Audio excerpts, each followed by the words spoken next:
بسم اللہ الرحمن الرحیم۔ السلام علیکم۔ میں آج آپ کے لیے انتہائی خوفناک اور سنسنی خیز کہانی لے کر حاضر ہوں۔ پیش خدمت ہے جن ذات کا عشق۔ نینا پھٹی نگاہ سے اسے دیکھ رہی تھی۔ جو وہ سن رہی تھی اس کا دماغ وہ سمجھنے نہیں چاہتا تھا۔ نینا نے بے اختیار دروازے کی چوکھٹ کو تھاما اور وہ گھبرانے لگی۔ تم جھوٹ بول رہے ہو، وہ بے یقین تھی۔ یقین کرو یا نہ کرو مجھے کب پرواہ ہے، کاشان نے کندھے اچکائے۔ نینا وہی چوکھٹ پر بیٹھی چلی گئی اور زور زور سے رونے لگی۔ میں نے انجانے میں کیا تھا، مگر تم نے جان بوجھ کر میرے بابا کو مارا۔ تمہیں کبھی معاف نہیں کروں گی۔ اس کے آنسو تھم نہیں رہے تھے۔ میرے کیے کی سزا تم نے میرے بابا جان کی جان لے کر ادا کی۔ یہ کون سا انصاف ہے؟ تمہیں اللہ ضرور دکھائے گا۔ جب اپنا کوئی مرتا ہے کیسے درد ہوتا ہے، شاید تم اب وہ درد سمجھ سکو۔ کاشان اب اس کے قریب بیٹھا ہوا تھا۔ وہ درد جو ہم نے محسوس کیا، جس درد سے ہم گزرے، اس کے بعد بھی تمہیں زندہ رکھا۔ وہ اس کے جھکے سر کو دیکھ رہا تھا۔ نینا ایک دم چلا اٹھی۔ کیا ابھی بھی تمہیں ٹھنڈ نہیں پڑی؟ میرے باپ کو بے قصور مار کر مجھے یہاں ان حالات میں پہنچا کر بھی تمہاری آنکھ ٹھنڈی نہیں ہوئی؟ نینا کا دل کیا اسے مار کر وہ خود بھی ختم کر لے۔ میری وجہ سے تم نے میرے معصوم بابا کو مارا۔ اللہ تمہیں کبھی معاف نہیں کرے گا۔ بیگم بد دعا تو نہیں دو، دفع ہو جاؤ، میں تمہاری بیگم نہیں ہو سکتی۔ تم ایک قاتل ہو۔ نینا نے اس کا گریبان پکڑ لیا۔ اس پر جنون سوار ہو چکا تھا۔ وہ غصے اور نفرت سے پاگل ہو رہی تھی۔ کاشان نے بہت نرمی سے اس کے ہاتھ کو اپنی گردن اور اپنے گریبان سے ہٹایا۔ جن زادے سے پنگا نہ لو، میرے مقابلے کی تم میں طاقت کہاں؟ وہ اپنے کالر کو صاف کرنے لگا۔ نینا نے بس ایک پل اسے دیکھا اور فیصلہ کر کے اٹھی۔ تم مجھے اذیت دینا چاہتے ہو نا؟ جب میں ہی نہیں رہوں گی تو کیسے اذیت دے کر تسکین حاصل کرو گے؟ اور تیزی سے کچن کی طرف لپکی۔ تیزی سے کاشان نے نینا کو پکڑ لیا۔ چھوڑ دو مجھے، وہ حلق کے بل چلائی۔ ارے سنو تو، کاشان نے نینا کے ہاتھ کو سختی سے دبوچا ہوا تھا۔ مذاق تھا، تمہارے بابا جان زندہ سلامت ہیں۔ نینا ایک دم ٹھہر گئی، جیسے بھری ہوئی موجیں ایک دم سکون میں چلی جائیں، اور اسے تولتی نگاہ سے دیکھا۔ اسے ایک گہری نظر سے دیکھا۔ تم جھوٹ بول رہے ہو۔ اس کی آنکھیں برسنے لگی۔ نہیں، میں کسی بے گناہ کو کیوں ماروں گا؟ وہ اس کی آنکھوں میں جھانک رہا تھا۔ میری دشمنی صرف تم سے ہے۔ اس کی آنکھیں سرخ ہو چکی تھی۔ تم مجھ سے بہت زیادہ نفرت کرتے ہو نا؟ نینا نے جیسے تصدیق چاہی۔ بے حد بے انتہا وہ جذبے سے بولا، جیسے محبت کا اقرار کر رہا ہو۔ تو مجھے زندہ کیوں رکھا ہوا ہے؟ مجھے مار دو۔ نینا ایسی زندگی سے اب تنگ ہی آ گئی تھی، اسی لیے اب وہ اسے آفر دینے پر مجبور ہوئی تھی۔ وہ اس کی آنکھوں میں دیکھ رہا تھا۔ میں تمہیں پل پل ماروں گا۔ نینا اس کی آنکھوں میں دیکھ کر خوف سے کانپ اٹھی۔ نینا باہر لانج میں صوفے پر لیٹی ہوئی تھی۔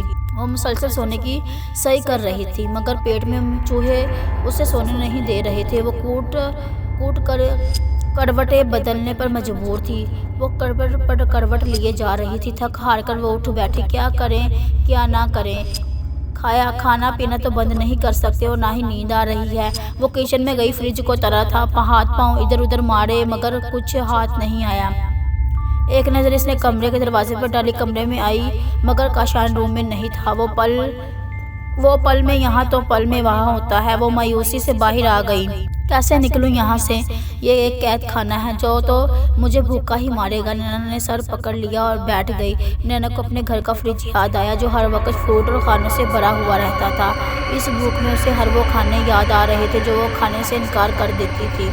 وہ ایک دفعہ پھر سے اٹھی اور روم میں گئی۔ اب وہ کوئی پیپر دیکھ رہا تھا۔ ایسے ہو نہیں سکتا کہ اسے معلوم نہ ہو کہ وہ دروازے پر کھڑی ہے، لیکن وہ نینا کو مکمل نظر انداز کیے ہوئے کام میں مگن تھا۔ کاشان نینا نے اسے آواز دی۔ بولو۔ وہ بنا چونکے کام میں مصروف رہ کر بولا۔ بھوک سے مجھے نیند نہیں آ رہی۔ تو ابھی بھی اس نے نگاہ اٹھا کر نہیں دیکھا۔ میرے لیے کھانے کے لیے کچھ لاؤ۔ نینا نے اسے اس طرح فرمائش کی تھی جیسے من چاہی بیوی ہو، اور وہ سر کے بل اپنی بیوی کی فرمائش پوری کرنے کے لیے بالکل تیار ہو۔ بھوکی رہو، وہ روک ٹوک بولا۔ نینا کو اسے اسی جواب کی توقع تھی۔ وہ خاموشی سے باہر آ گئی اور صوفے پر لیٹ گئی۔ ابھی اس نے لیٹ کر پاؤں سیدھے بھی نہیں کیے تھے کہ کاشان باہر آ گیا اور اس کے ہاتھ میں بھنا ہوا چکن تھا، جس کی خوشبو پورے لاؤنج میں پھیلی گئی تھی۔ کسی خوش فہمی میں مت مبتلا ہونا، تمہیں اذیت دینے کے لیے ضروری ہے تم صحت مند رہو۔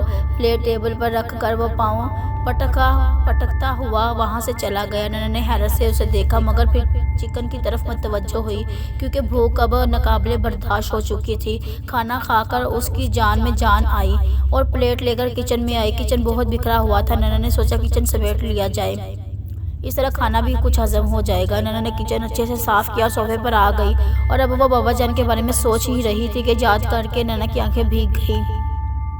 کاش میں یہاں سے نکل سکوں، کاشان مجھے چھوڑ دے۔ نانا نے دعا کی، ضرور کوئی نہ کوئی راستہ ضرور ہوگا، اللہ میری مدد کرے گا۔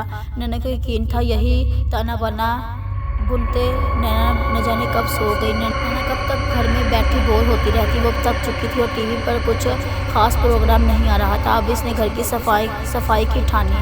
دوپٹہ نانا نے سائڈ پر رکھا اور جھاڑو اٹھا کر گھر کو صاف کرنے میں لگ گئی۔ گھر کو صفائی کی بہت ضرورت تھی اور نانا نے دل لگا کر صفائی کی گھر شیشے کی طرح چمک رہا تھا۔ ابھی وہ واش روم دھو ہی رہی تھی کہ نانا کو کسی کی موجودگی کا احساس ہوا۔ نانا جلدی سے مڑی اور کاشان کو دیکھ کر اس کی جان میں جان آئی۔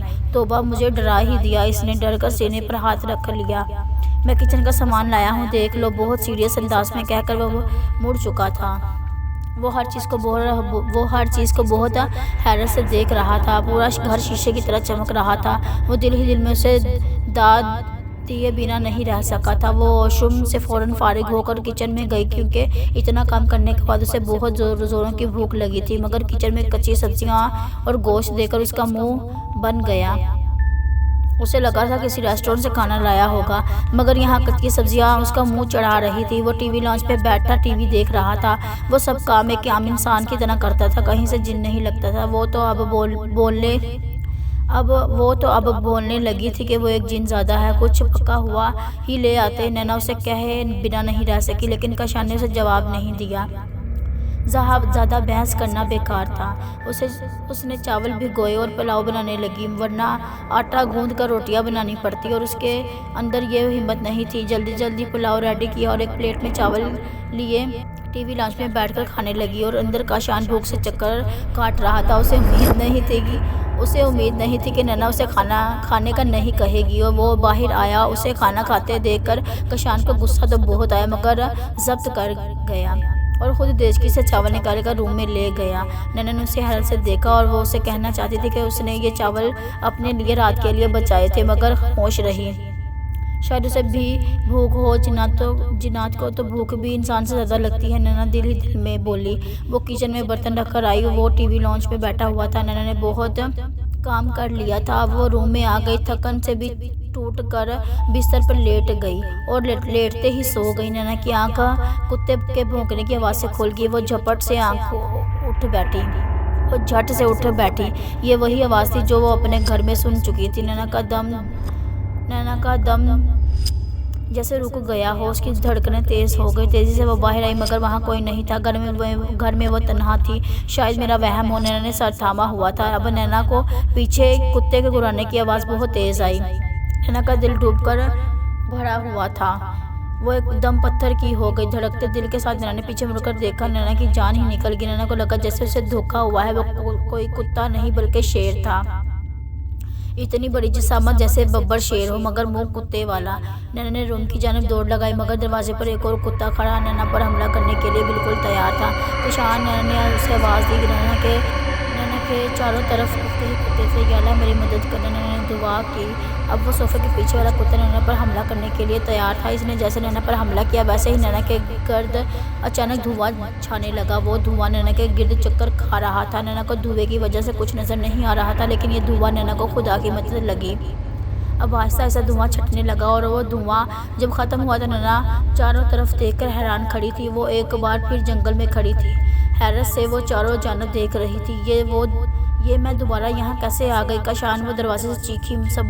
صبر نانا کو بہت قریب سے اس کی آواز سنائی دی۔ نانا کو بہت گھبراہٹ ہونے لگی، وہ ایک بار یہاں شیر کا سامنا کر چکی تھی۔ نانا کو بہت ڈر لگ رہا تھا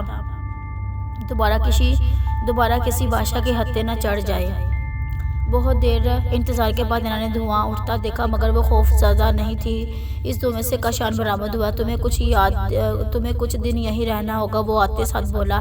کیا مطلب؟ وہ حیران ہوئی۔ وہ لوگ تمہاری وجہ سے میرے بھی دشمن ہو چکے ہیں اور تمہیں مارنے کے لیے ہی وہ لوگ آئے تھے۔ مجھے بہانے سے انہوں نے بلایا اور پیچھے یہاں پہنچ گئے۔ اگر تم مجھے آواز نہ دیتی مجھے پتہ نہ چلتا۔ وہ بالکل سپاٹ انداز میں بول رہا تھا۔ ایک دل تو یہی کرتا ہے کہ تمہیں ان کے حوالے کر دوں۔ نینا کا دل ہول اٹھا، مگر پھر سوچتا ہوں تمہارے باپ کا کیا ہوگا؟ وہ تو بے قصور ہے، تم اس کے بڑھاپے کا سہارا ہو۔ وہ ایک درخت سے ٹیک لگائے ہوئے تھا۔ نینا اسی کو دیکھ رہی تھی۔ تم نے اپنے ساتھ خود دشمنی کی ہے۔ جنات کے بسیرے میں تم نے خود ہاتھ مارا تھا۔ آج بھی وہ اسی کو قصوروار ٹھہرا رہا تھا۔ نینا نے ایک لمبی سانس لی، لیکن اب تم خود کو بچاؤ، میں کب تک تمہارے لیے خوار ہوتا پھروں گا؟ کاشان نے غصے سے پاؤں کو ٹھوکر ماری۔ اب اسے شدید غصہ آ رہا تھا۔ نینا خاموشی سے دیکھ رہی تھی۔ وہ کیا کہتی؟ اسے تو معاملے کی سمجھ ہی نہیں آ رہی تھی۔ یہ جنگل ہے، تم آرام سے جیو یا مرو میری بلا سے۔ اس کا دماغ غصے سے کھول رہا تھا۔ اس لڑکی کی وجہ سے اس کے اپنے لوگ اس کے دشمن بن بیٹھے تھے۔ اب کیا کروں؟ نینا نے بے بسی سے بولی۔ ناچو اور عیش کرو، وہ دل جلے سے بولا۔ صحیح کہا۔ نینا کو بھی غصہ آیا۔ اس جنگل میں ڈانس اتنا رومانٹک ہے نا؟ وہ اسے تصدیق چاہ رہی تھی۔ کاشان اسے خاموشی سے دیکھ رہا تھا۔ اس کی یہ خوبصورتی بھی اس کے لیے بہت بڑا وبال ہے۔ بندہ اسے اکیلا بھی نہیں چھوڑ سکتا تھا۔ کاشان دل ہی دل میں بول رہا تھا۔ نینا نہ جانے کیا سوچ رہی تھی، چاروں طرف مشکل میں گھر گئی تھی۔ ایک جادوئی جنگل میں تھی جو نہ جانے اسے کہاں لے جانا چاہتا تھا، اور اوپر آسمان پر ایک تارا چاند کے قریب آیا تھا اور نیچے وہ دونوں مخالف سمت میں دیکھ رہے تھے۔ ایک بات سے بے خبر آسمان پر ان کی قسمت کا تارا چمک رہا تھا۔ مجھے یہاں سے جانا ہوگا، وہ لوگ بلا رہے ہیں، خیال سے رہنا، یہ جادوئی جنگل ہے، کاشان اسے کہتے ہوئے غائب ہو گیا۔ نینا اس جنگل میں تنہا کھڑی تھی۔ چاروں جانب اندھیرا چھایا ہوا تھا۔ نینا وہی پتھر پر بیٹھی رہی، سوچ رہی تھی اب آگے کیا کرنا ہے۔ جنات کا گروہ اس کے تعاقب میں تھا۔ یقیناً شعلہ کی فیملی اس کے پیچھے لگی تھی۔ انجانے میں کیے گئے فعل کی سزا وہ لوگ دینے پر تلے تھے۔ سوچتے سوچتے نینا کی سوچ کاشان کی طرف مڑی۔ وہ چاہتا تھا اب تک وہ مجھے مار چکا ہوتا، لیکن اس نے مجھے نہیں مارا۔ نہ جانے اب وہ مجھے سے کیا چاہتا ہے۔ نہیں سوچوں میں غلط۔ نینا چل دی۔ درختوں کا نہ ختم ہونے والا سلسلہ تھا۔ وہ اتنی بہادر کبھی نہیں تھی، مگر اب حالات نے اسے بہادر بنا دیا تھا۔ مگر پھر بھی اس طرح تنہا چلنا اسے خوف میں مبتلا کر رہا تھا۔ بابا کو جب بتاؤں گی کہ میں اس طرح کے سفر کیے ہیں، بابا نہیں یقین کریں گے۔ اس سوچ سے اس کے لبوں پر مسکان آ گئی، کیونکہ وہ ایک بزدل لڑکی تھی۔ اچانک وہ ٹھوکر کھا کر منہ کے بل گری اور منہ سے خون نکل آیا۔ وہ بے دھیانی سے چل رہی تھی اور پتھر سے پاؤں ٹکرا گیا۔ دوپٹے سے نینا نے منہ صاف کیا۔ اسی پل نینا کو لگا کہ کوئی تیر کی طرح اس کے پاؤں سے گزرا ہے، مگر وہ اسے دیکھ نہیں سکی۔ نینا ڈر گئی، کیونکہ پہلے بھی اس کا سامنا شیر سے ہوا تھا۔ اب کوئی اور بلا نہ نکل آئے۔ وہ ڈر سے ادھر ادھر دیکھ رہی تھی۔ ایک بار پھر کوئی مخلوق اس کے پاس سے بہت تیزی سے گزری۔ نینا ڈر سے درخت کی اونٹ میں ہوئی۔ اس کا دل کانپ رہا تھا، کسی انجانی مخلوق تھی۔ نینا درخت کی اونٹ سے دیکھ رہی تھی۔ چھوٹا سا بونا تھا، موٹی موٹی بڑی سی آنکھیں جو اس کے چھوٹے سے چہرے پر عجیب لگ رہی تھیں، لمبی طوطے جیسی ناک، قد 2 سال کے بچے جتنا۔ وہ شاید نینا کو ڈھونڈ رہا تھا۔ نینا کا خوف سے برا حال تھا، عجیب و غریب چیز تھی۔ وہ اسی درخت کے پیچھے آ گیا تھا۔ نینا سانس روکے کھڑی تھی، لیکن وہ بھی بری چیز تھا۔ جھٹ سے نینا کے سامنے آ گیا اور زور سے خوشی سے تالی بجانے لگا، جیسے بچے ڈھونڈنے کے بعد خوشی کا اظہار کرتے ہیں۔ اب وہ آنکھیں گھما کر اسے اوپر سے نیچے دیکھ رہا تھا۔ نینا کا وہ بہت ایک معصوم سا بچہ لگا۔ اس بونے نے اب نینا کا ہاتھ تھام لیا اور اس کے مرے ہاتھوں کو ہاتھ لگا کر حیرت کا اظہار کر رہا تھا۔ نینا کو اس بونے کے ہاتھ میں بہت سخت اور کھردرے لگے۔ اب وہ بونا اسے لے جانا چاہ رہا تھا۔ نینا اسے ہاتھ چھڑوانا چاہا، مگر وہ بازید رہا اور اس کے ہاتھ چھوڑنے پر راضی نہیں ہوا۔ نینا نے اپنا ہاتھ جھٹکے سے چھڑوانا چاہا اور اس نے دھکا دیا۔ نینا درخت کے اندر جا گری۔ نینا حیرت سے آنکھ پھاڑے اندھیرے میں دیکھنے کی صحیح کر رہی تھی۔ وہ درخت ایک سرنگ کی طرح تھا۔ وہ لیٹے آگے بڑھنے لگی۔ اس کی کوہنی چھل گئی تھی اور جھکے اس کی کمر درد کرنے لگی تھی، مگر سرنگ تھی کہ ختم ہونے کا نام ہی نہیں لے رہی تھی۔ اللہ کر کے سرنگ سے باہر آئی۔ اس کی سانس پھول گئی تھی اور وہ تھک کر چور تھی۔ باہر وہ جس کمرے میں آئی تھی اسے دیکھ کر نس وہ بے ہوش ہی نہیں ہوئی، ورنہ وہ چکرا گئی تھی۔ نینا اس وقت اسی بادشاہ کے کمرے میں موجود تھی جہاں کاشان نے اسے نکاح کیا تھا، اور نینا نے بادشاہ کو دیکھتے ہی اپنے منہ پہ ہاتھ رکھ لیا۔ بادشاہ بے ترتیب سا پڑا تھا اور اس کے منہ سے جھاگ نکل رہی تھی۔ نینا اس صدمے کی کیفیت میں دیکھ رہی تھی۔ یا اللہ یہ کیا ہو گیا؟ نینا کو اس صورتحال میں کچھ سمجھ نہیں آ رہی تھی۔ یا اللہ میں کیا کروں؟ بادشاہ نے وہی لباس پہنا ہوا تھا جب نینا یہاں سے گئی تھی۔ نینا نے اپنا سر پکڑ کر بیٹھ گئی۔ یہ کہاں پھنس گئی ہوں میں؟ گھوم پھر کر واپس وہیں آ گئی۔ یہ کیسا مرحلہ ہے؟ کچھ سمجھ نہیں آ رہی۔ نینا چاروں طرف دیکھا، شاید کوئی کھڑکی نظر آ جائے، مگر بے سود وہ ایک بند حال تھا۔ دروازے پر کھٹکا ہوا اور وہی لڑکی ٹرے میں جام لیے چلی آ رہی تھی جس نے نینا کو گولی دی تھی۔ کمرے میں آتے ہی وہ جلدی سے نینا کے پاس آئی اور رازداری سے بولی، تم نے وہ گولی کھلا دی، زبردست۔ اس لڑکی نے خوشی سے نینا کو گلے سے لگا لیا۔ پھر وہ چلتی ہوئی اس بادشاہ کے مردہ وجود کے پاس آئی۔ تم اسے بھی بدتر موت کے قابل تھے۔ میرے ماں باپ کو تم نے بے دردی سے مار دیا۔ یہ کہتے ہوئے اس کی آنکھوں میں آنسو آ گئے۔ نینا خوف سے تھر تھر کانپ رہی تھی اور اس کے پاس گئی تھی۔ یہ تو مر گیا، ابھی سپاہی مجھے پکڑ کر لے جائیں گے۔ نینا نے اسے کہا، تم فکر نہ کرو، تمہیں کچھ نہیں ہوگا، یہاں خوبصورت لوگوں کو کچھ نہیں کہا جاتا۔ نینا اس کی بات پر حیران تھی۔ یا تم سمجھ نہیں رہی ہے تو مجھے پھانسی پر لگا دیں گے۔ نینا کا پریشانی سے برا حال تھا مگر وہ لڑکی پرسکون تھی۔ نینا نے سوچ لیا تھا اگر وہ پکڑی گئی تو اس لڑکی کا ضرور بتائے گی، تم میرے ساتھ آؤ۔ لڑکی نے اس کا ہاتھ پکڑا اور اس کو ایک حال نما کونے میں لے آئی اور دیوار کو ایک طرف سے کھسکا دیا۔ دیوار ایک جگہ سے ہٹ گئی۔ تم سیدھا چلتی جاؤ، باقی میں سنبھال لوں گی، جلدی جاؤ۔ نینا بنا سوچے جلدی سے وہ دیوار پار کر گئی اور سیدھا چلتی گئی۔ رستہ لمبا نہیں تھا، وہ اہتمام پذیر ہوا اور وہ ایک گلی میں نکل آئی تھی اور اس کے سر پر ایک جھونپڑی نما گھر تھا۔ ایک بڑھیا دروازے پر کھڑی تھی اور نینا کو اندر آنے کا اشارہ کیا۔ نینا دائیں بائیں دیکھتی ہوئی گھر کے اندر چلی آئی۔ اس کے اندر آتے ہی بڑھیا نے دروازہ بند کر دیا۔ بیٹا آ جاؤ، گھبراؤ نہیں، مجھے سجیلا نے پیغام بھجوا دیا تھا، تب سے میں تمہارا انتظار کر رہی تھی، اسے اپنا ہی گھر سمجھو۔ وہ اسے کمرے میں لے آئی۔ نینا بہت سہمی ہوئی تھی۔ تمہارے لیے کھانا لاتی ہوں۔ وہ بڑھیا 60 سال کے لگ بھگ تھی۔ کچھ دیر میں وہ آلو کا سالن لے آئی۔ نینا نے خاموشی سے کھایا اور اس کا دماغ اس محل میں الجھا ہوا تھا۔ اس لڑکی سجیلا پر کیا گزر رہی ہوگی؟ میں تو وہاں سے آ گئی تھی، پھر بادشاہ کو زہر کس نے دیا؟ نینا اس بات میں بری طرح الجھی ہوئی تھی۔ آپ سجیلا کی کون ہیں؟ نینا کھانا کھا چکی تھی۔ میں اس کی خالہ ہوں، اس کی ماں کی بڑی بہن۔ شفقت سے خالہ نے بتایا، کیا آپ اکیلی رہتی ہو؟ نینا نے گھر میں موجود خاموشی کو محسوس کر کے پوچھا۔ ہاں اکیلی رہتی ہوں، مگر پہلے اکیلی نہیں تھی۔ اس ظالم بادشاہ نے میرے بیٹے کو مروا دیا۔ خالہ کی آنکھ میں آنسو آ گئے تھے۔ نینا کو وہ ظالم بادشاہ لگا، اس کے ساتھ ایسا ہی برا ہونا چاہیے تھا۔ نینا کو وہ پل یاد آئے جب وہ اس کے ساتھ زبردستی کر رہا تھا، مگر وہ اپنے انجام کو اب پہنچ چکا ہے۔ نینا نے خالہ سے کہا، اور انشاءاللہ جہنم رسید ہوگا۔ خالہ کے الفاظ میں بہت نفرت تھی۔ نینا کو اس پر بہت رحم آیا اور اس نامی گھر کا دروازہ زور زور سے کھٹکنے لگا۔ خالہ جلدی سے اٹھی۔ بیٹا جلدی اٹھو، شاید ان لوگوں کو تمہاری خبر ہو گئی ہے، تم جلدی سے پچھلے دروازے سے نکل جاؤ۔ خالہ بہت پھرتی سے نینا کو پچھلے دروازے میں لے آئی اور نینا نے نکلتے ہی دوڑ لگا دی۔ نینا اندھا دھند بھاگتی چلی جا رہی تھی۔ رات کا نہ جانے کون سا پہر تھا، بھاگتے بھاگتے اس کا سانس پھول گیا تھا۔ چند لمحے کے لیے وہ سانس لینے کے لیے کونے میں بیٹھی، چاروں طرف سے خوف کی لہر اس پر طاری تھی۔ سپاہی کچھ ہی دیر میں اس کے سر پر تھے۔ اگر وہ یہاں سے نہ نکلتی۔ نینا نے دور سے سپاہیوں کی آواز سنی۔ نینا جلدی سے دوبارہ بھاگنے لگی۔ اس کی ٹانگوں نے جواب دے دیا تھا اور سپاہی بھی اس کے سر پر پہنچ چکے تھے۔ نینا نے اس پل موت کو اپنے سر پہ محسوس کیا۔ سپاہیوں نے نینا کو چاروں جانب سے گھیر لیا تھا۔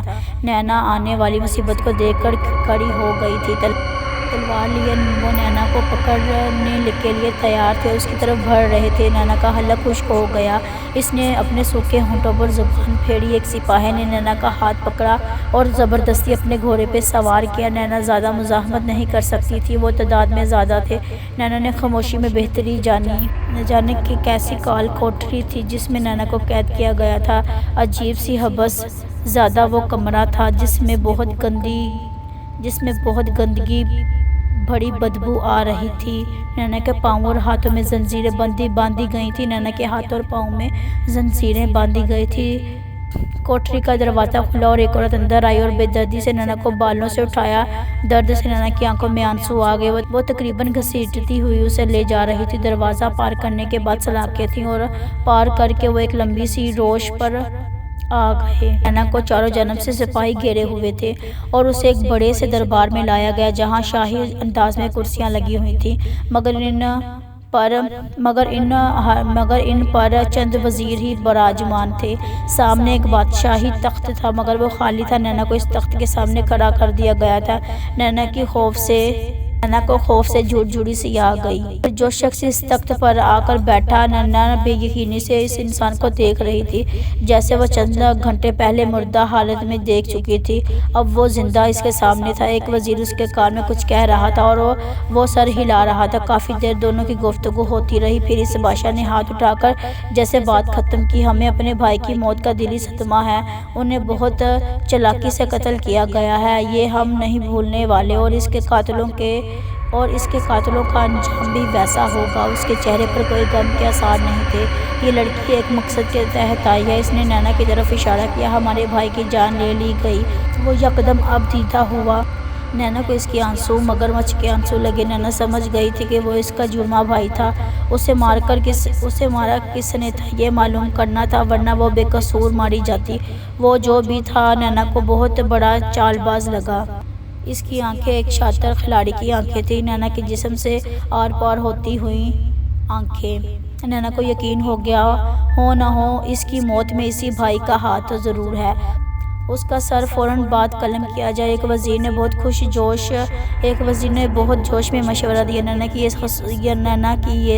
نینا کی یہ خبر سن کر جان نکل گئی۔ نینا نے بہت بے بسی سے زنجیر کو دیکھا۔ یہاں کوئی اپنا نہیں تھا، وہ تنہا کھڑی تھی۔ نینا نہیں، اسے چوک پر لے جا کر پھانسی دی جائے۔ اب دوسرا وزیر بولا، نہیں، اسے بھیڑیے کے آگے ڈال دیا جائے۔ تیسرے وزیر نے بھی وفاداری کا ثبوت دیا، اسے عبرتناک سزا دی جائے۔